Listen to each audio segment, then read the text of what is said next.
Reasonable Doubt is a group exhibition that looks at the raw reality and tangible effects of technical systems and the justice or injustice inherent in social systems. The group exhibition Reasonable Doubt questions the inherent degree of justice of social structures, out of an urgent awareness of the consequences and shortcomings implicit in the term equality. It offers a critical reading of the foundations on which our society is organised, both socially and infrastructurally, and shows how a number of fundamental ideas have their biased effects. It addresses the day-to-day outcomes of concepts such as equality and neutrality within systems of justice, technology, and access to public space and facilities.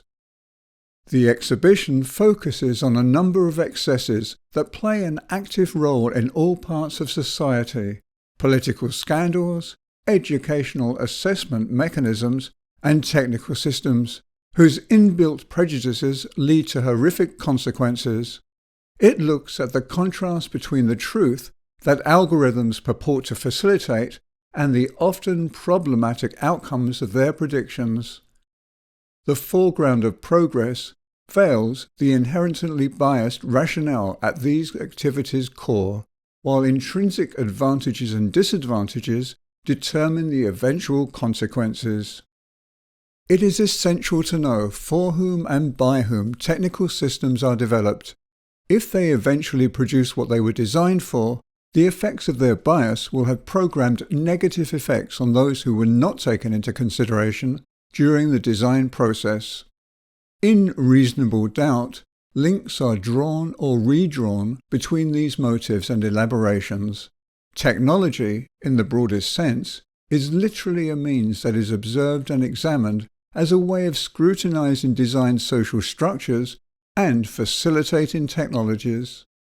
The contributing artists look critically at the architecture and digital infrastructure used to observe, control, and facilitate contemporary existence. On the one hand, the exhibition looks at these systems' raw reality and tangible effectuation, and on the other hand, it provides space for subversive adaptations of these technologies and devotes attention to other perspectives and possibilities in a critical, productive way, all considered with reasonable doubt.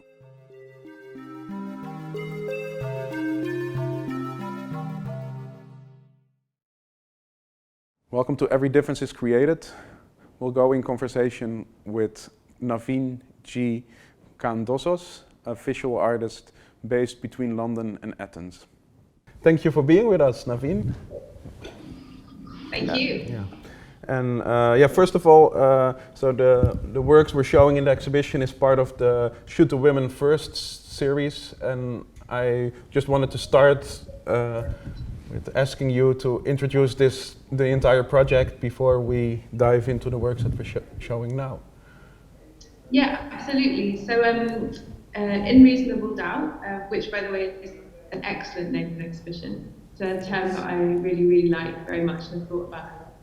And within your exhibition there are 6 paintings, yes. Is that right? Yes. From a much larger series that are under the umbrella of a series of works called Shoot the Women First. This was initially an exhibition made in 2018 in Athens, at a gallery called The Breeder. And I was invited to make a solo show at this gallery and decided that I wanted to make it as something that related to the particular place in which this gallery is situated in Athens, which is a neighborhood called Weigl, which is a neighborhood which has many different communities, but is often very linked to drugs and sex work and other kinds of illegal or criminal activity. And it has a very kind of checkered history. And part of that history, recent history, is that in 2012, just before a major election, the Greek government decided to send the police into this neighborhood and essentially arrest women who were on the street and force them to have HIV tests. and those that were in the back of a van or back at the sort of police precinct. But those who were found to be positive were then arrested, essentially as if they were passing on, that they were basically described as sex workers and that they were passing on HIV to their customers on purpose. And this blew up into a huge situation. I mean, dozens of women were arrested on the street. They were held without any real charges for several weeks and months in prison. But not only that, it was also one of the things that struck me was the kind of media frenzy around this. It was a real sort of, witch hunt, which is, a term that, I don't really like, but actually suits it quite well. The police also released these women's photographs to the press. And a lot of these women's images were on, and their names were given to the press, and they were printed in, the front covers of newspapers, which was very shameful for a lot of these women, who, in a lot of cases, it turned out were not sex workers at all. Only one was shown to be a sex worker, and the rest were sort of unfortunate women who were living on the street or had drug habits, and were using intravenous drugs and had contracted HIV from sharing needles. And really what I wanted to do in this show was to kind of look at the kind of gendered politics of targeting, which I think this case really talks about, and how women are treated different in the media, how the reporting around this is very gendered, a lot of the language is very gendered.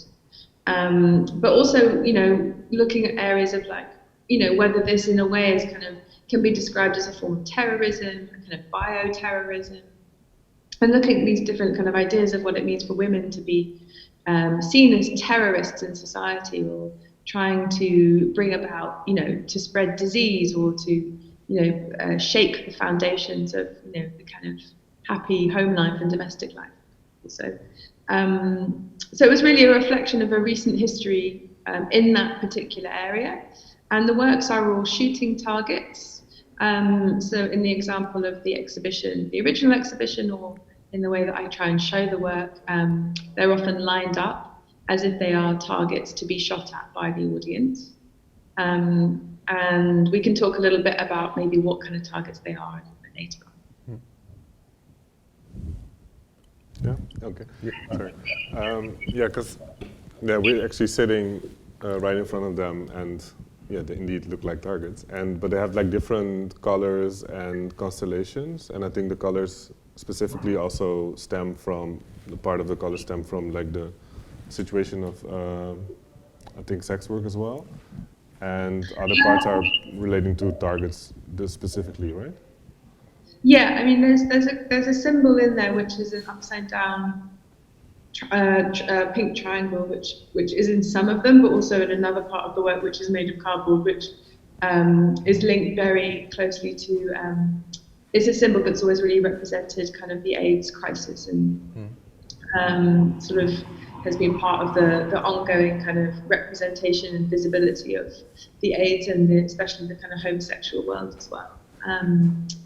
But actually, in these paintings that we're talking about, the colours and the shapes relate to a very particular type of shooting practice, which is called discretionary command. And what it is, it involves two people. It involves a shooter and also somebody who is giving the commands. So, for instance, if Vincent had the gun and I would be standing next to him and I would say, blue circle, red triangle, green square.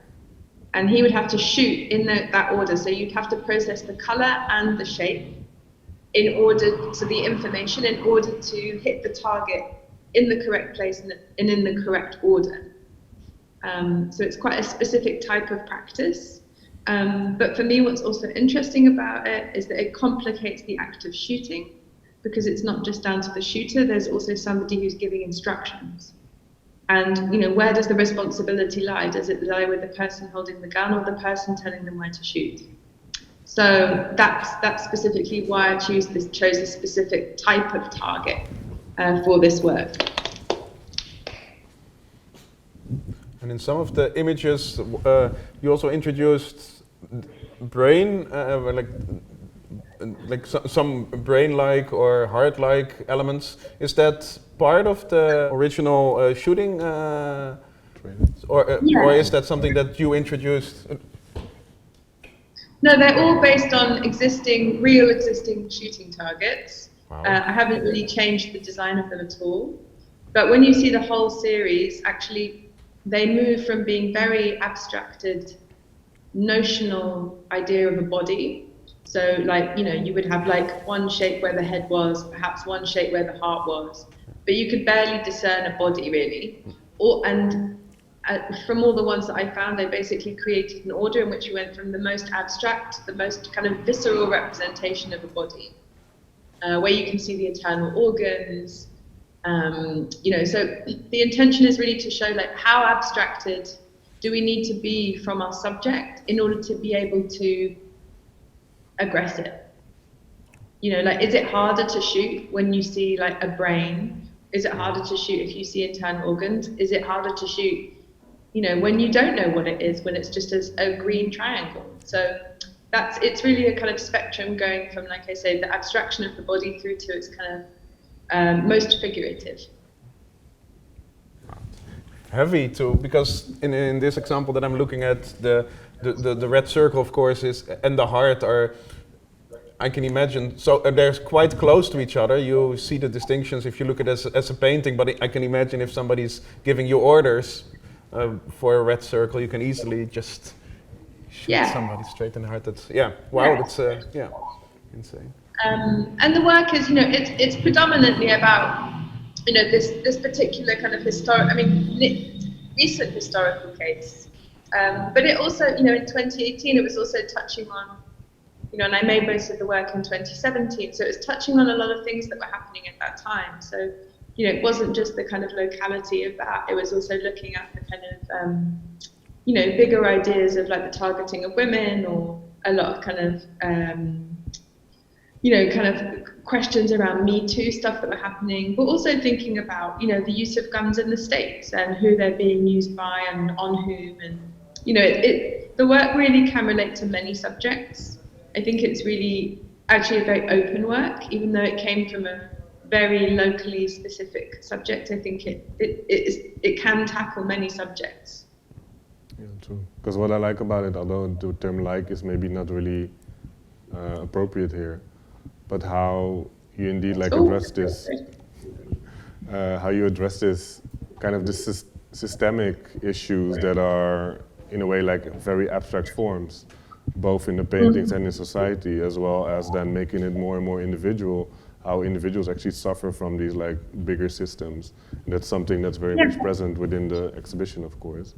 That's also I think that's super relevant, especially with this idea of like going from the abstract to the specific. Like, how much do people or individuals or groups of people have to be reduced to their elements in order to be targeted or controlled, or whatever it is that needs, what level of kind of granularity or texture or detail do we need to be able to engage with the human rather than like the statistic, I think. Mm-hmm. Yeah, totally. And there's of course also the color, this thing is the pink you added to, because that was also related to a brothel in Athens, right? Or yeah, actually it's related to a lot of the brothels in specifically downtown Athens, that the doorways are often painted, the door is open and the doorway and the internal hallway is often painted in these particular shades of pink. So especially when there's no kind of labeling or signage as to what is happening in this building, or this is specifically like prostitution that's happening off the street. You will see neighborhoods where there are a lot of these kind of painted, very kind of glossy, bubblegum pink hallways and doorways, which, this pink has become associated in this context with this product, or this service. So it was apt to use this color in the work when relating back to that original subject matter. Makes sense. So it's like similar And to I love it. I love that thing. Yeah, I find it it's both fascinating. introducing a lot of femininity in the work, of course, and adding this additional layer of. Yeah, it's like similar to the red light, basically, in Amsterdam or the Netherlands in general. Yeah, exactly. Yeah. It's what that kind of local symbolism is, so that you know what's going on. Exactly. Because, yeah, like within in the description actually of the work, there's this kind of sentence that struck me, which maybe relates to your broader practice in that sense. And I'll just quote it real quick. Because it says, we must not rely upon nor constantly reproduce the figurative language of television, online media, videos, and the endlessly circulating images which shape our shared imagination of reality. And I like especially the we must not, as in like constructing an alternative, or like at least questioning what's there at this point. And Yes. I was hoping you would be able to elaborate a bit on like that part of your practice. Well, I think, if we start with the kind of specificities of this case, like, the women involved who were arrested then had their images shared in the press, and these kind of very, poor images, if we want to go back also to like, I was always very interested in Hito Stale's idea of a poor image. But they're poor images and poor representations of the wholeness of these women as well. To have images of them circulated that were often taken like in police stations and things like that. But that also became the image of these women, and like I think in the Greek kind of mind's eye, like I have a lot of friends who still really remember those shots. And I just felt it was really important, like just not to continue the violence of those images, but like how do you represent those women without going back to those images, like without that being the representation of them. So in a way, like these targets are almost like portraits, of them standing there, like witnessing, being present, having presence. A lot of those women, had very sad continuations of their lives after that event. Like it had a profound effect on a lot of the women who were victims of that. But to be able to represent them as these kind of targets, but the images also have a sort of pride to them.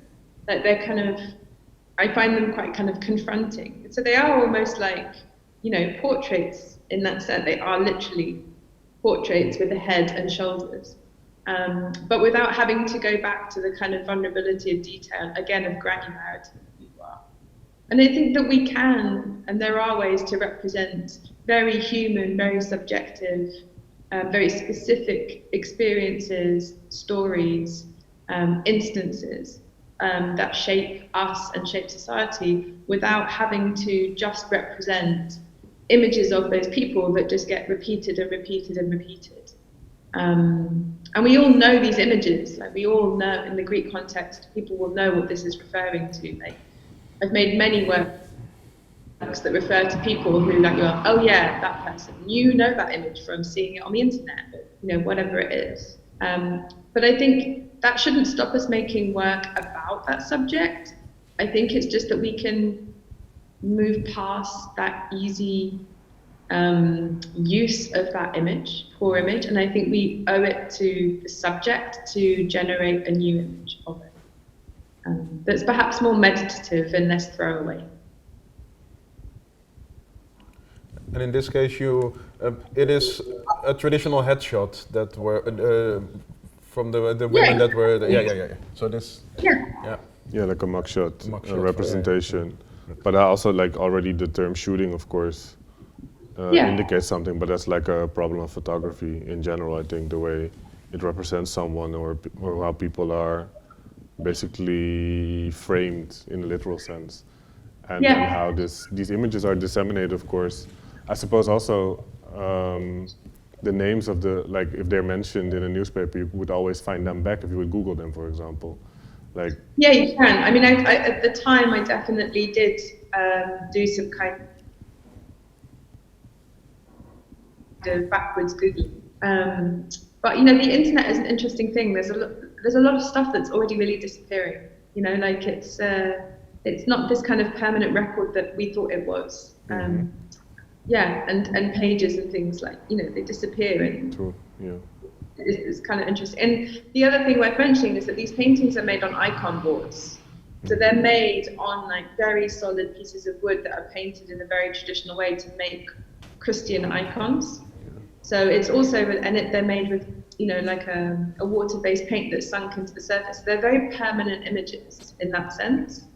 And, you know, icon painting, again, is like a different type of painting altogether. But it's also something that's really cared for. It's a very permanent, precious subject. So, you know, we can talk about these issues of care or permanence, or, you know, a desire to make like a relationship to an unpleasant situation that changes like how we value it.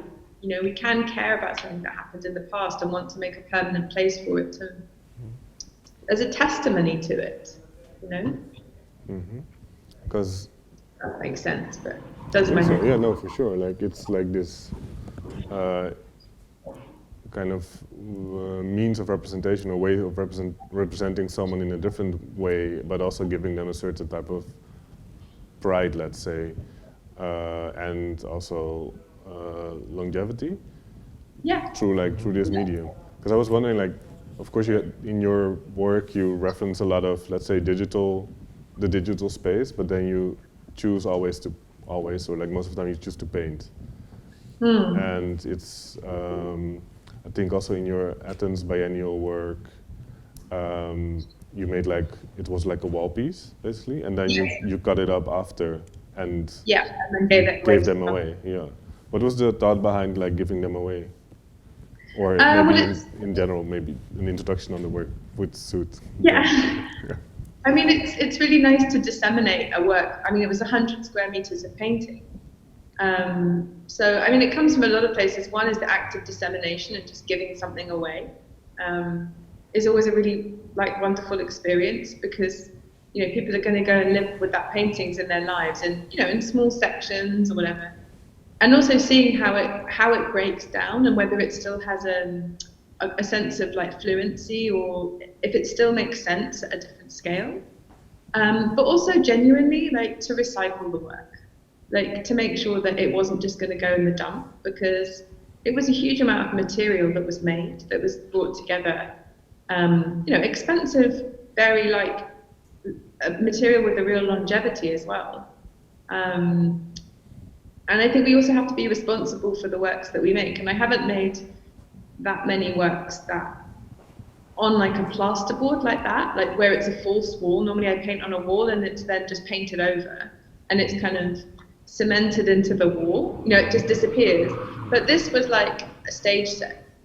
So for me to be able to respond to that by cutting it up and making small scale works from something that literally would have probably, you know, ended up in the tip, which just, I don't think that we can do that anymore. Like, we have to think a little bit more about, Mark Rothko, it's a quote I love from Mark Rothko. It's just like, you know, I care about the life my paintings live in the world. And that's true of the materialness of it as well. Coming back to the works that we're showing here, of course, you're elevating the material that's used for target practicing. That's you, of course, immediately throw away, and you elevate it to this iconic piece. Well, it's also not been shot at yet. Yeah, that, of course. Yeah. Like, if you think about, you know, that's the thing is, you know, you throw it away once it's been shot at, but these works have not been, you know, we haven't gone like full Nikki Southall here, like, you know, nobody's shooting anything right now. I mean, I don't want anyone to shoot them, but there's also something about the pristine condition that, like, that there's a potentiality for violence, but the violence has not happened. And we've also removed them from the context of violence in order to talk about them, you know. And I think that these are really important things as well. And like, that's the difference of what happens when you put something in a gallery. You take it out of the one space, the kind of, the usual space of the shooting gallery, and you put it into this different context. And it just, shifts the object just a little bit by a fraction, so you can kind of recalibrate your relationship to it.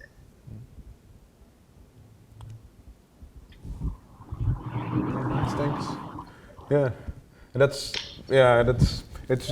it's the layer I didn't see yet, I think, because it's from the abstraction of the women that started it till elevating it in such a way, and then also removing it from this violent context. It's beautiful. Thank you. Yeah. Awesome. What do I think? So. The other nice thing, actually, I think with this work, is that it's part of me trying to think about how works in series can be given to curators to install in different ways. So I don't have this, I've made the series, but it's interesting to let the series then be taken to different spaces and shown in different ways. So for instance, I think almost all of the paintings have small holes in the top. So actually you can hang the painting in midair, and have it, and that's a really nice, a painting again doesn't have to be on a wall. Yeah, true. It can be hanging, it can be an object in the round that you can walk around as well. And that's not relevant all the time. It might not be relevant in this exhibition, but for a painting to also have the potentiality to be like a sculptural object or an installation where you have this kind of movement of planes that come towards you and away from you. Or I'd love one day to maybe have them on the mechanized things, in like a shooting range. Yeah, you have them moving towards you and away from you. Yeah, that's great. So I think there's lots of possibility for this work, and it's always very delightful to get it out and think about it in different ways, in different kind of contexts and different ways of show, literally just showing. Yeah, because here you're showing 6, of course, and there's quite a few more, like 100. So yeah, there's I think there are the paintings, and then there's 100 works on cardboard as well. So it's an enormous series. Yeah. But then this selection, for example, how do you relate to making a selection from such a large series? Of course, the constellations can be different, and also the way of maybe more sculptural, maybe more 2D on a literally on a wall. But then also the selection-wise, how would that? I think that's totally up to curator. I can say as much as we didn't have this conversation, for instance, at this depth before you chose the work. And for me, that's totally valid, because you've come to that. You will know more from me now about the work, but for me, it's totally valid for you to come to it and make those kind of decisions about which ones you make, because you're making them within the context of the broader exhibition that you're showing, and also what appeals to you aesthetically.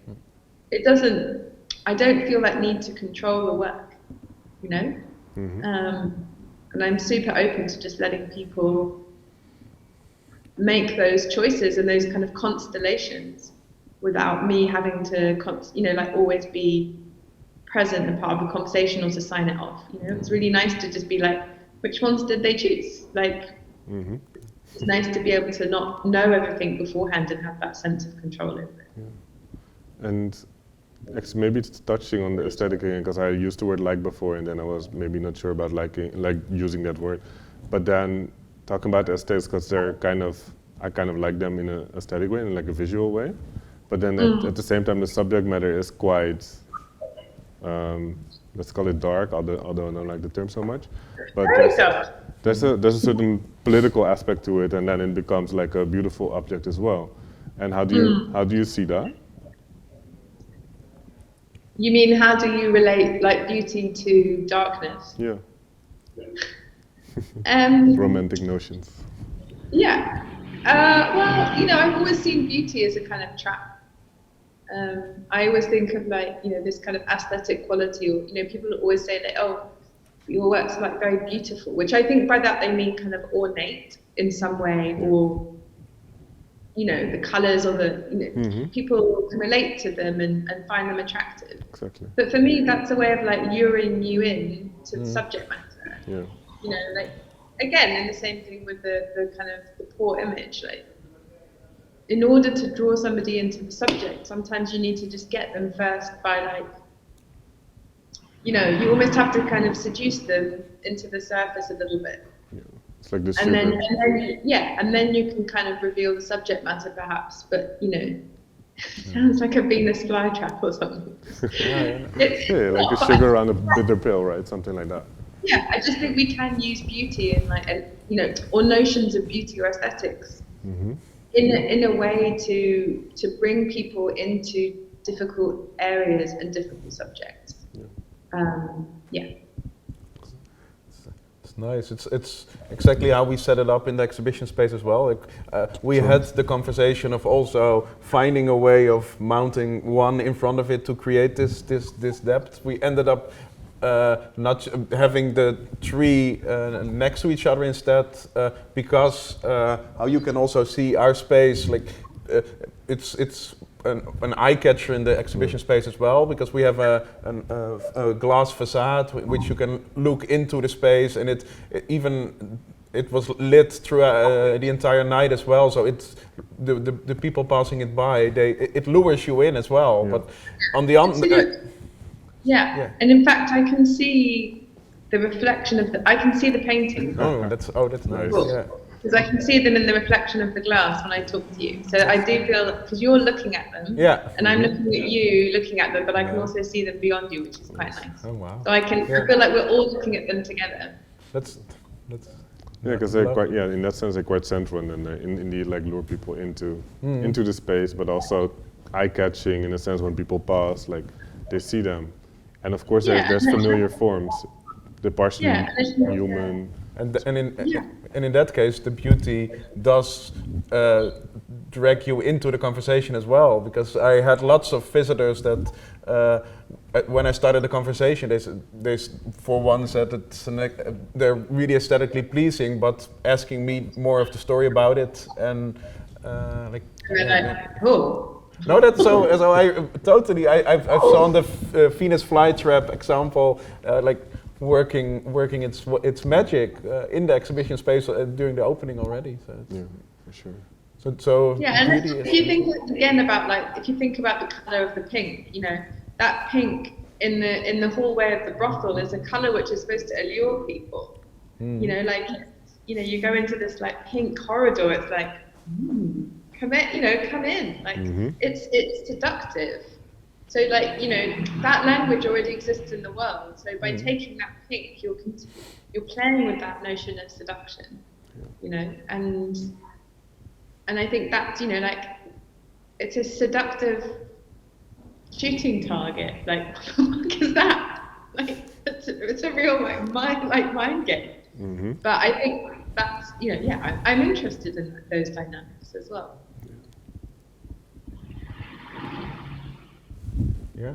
Anything else?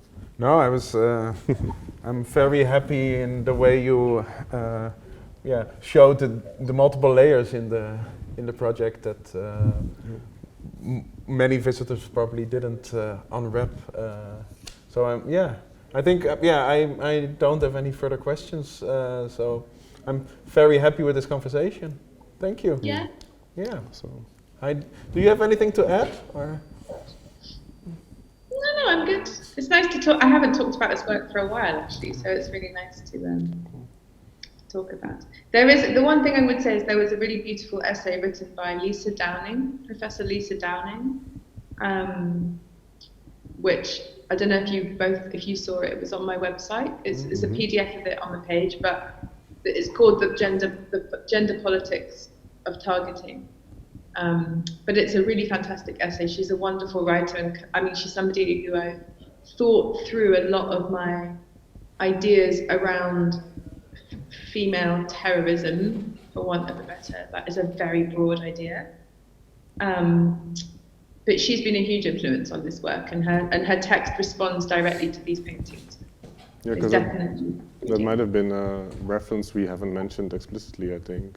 Also the 1980s, let's say, terrorism, and then actually the term shoot the women first. Oh yeah. Yeah. So, do you want me to say something about that? Yeah, if you could. Well, shoot the women first is actually I first came across this phrase as the name of a book. It's a collection of interviews with female terrorists that was made in the 90s, which was a very influential book on some of my research. But the term "shoot the women first" actually comes from the 80s. It comes from the West German kind of elite anti-terrorist squad who were called the GSG-9. And this was something that they were supposedly told, which is that in any given kind of terrorist situation, if there are female terrorists, that you should shoot them first.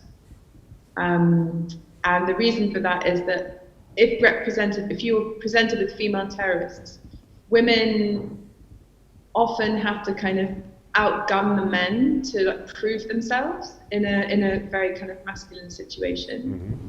So they will often be more threatening and more aggressive and will go further than male terrorists. So they're more of a threat than the men. So you just want to get them out of the way first. It's a great concept. Which is interesting. Yeah, that's quite interesting. Yeah, but that was kind of my starting place for thinking about it. Yeah, how women have to outdo men at their own, violence games in order to stand up in that space. Yeah, and then still being targeted first, or like being considered a threat. Both in such situation and maybe in certain other situations in society as well. Of course, totally. Like being silenced as well as being targeted, I guess. Yeah. Being targeted is a very broad word. It covers a lot of areas. Nice. No, I think that was a nice addition. Yeah. And important, of course, for the entire series. So. Yeah, totally. Can enter the beginning. True, indeed. Let's see. Nice outro also. Yeah. No, it's good to speak, and also I think Florian was mentioning the visitors having some more insights, but also us for sure having some more insights into the work and the backgrounds of it, different backgrounds, or like the scope of things. So I think that's really, really great and appreciated. It's always a pleasure. Thank you.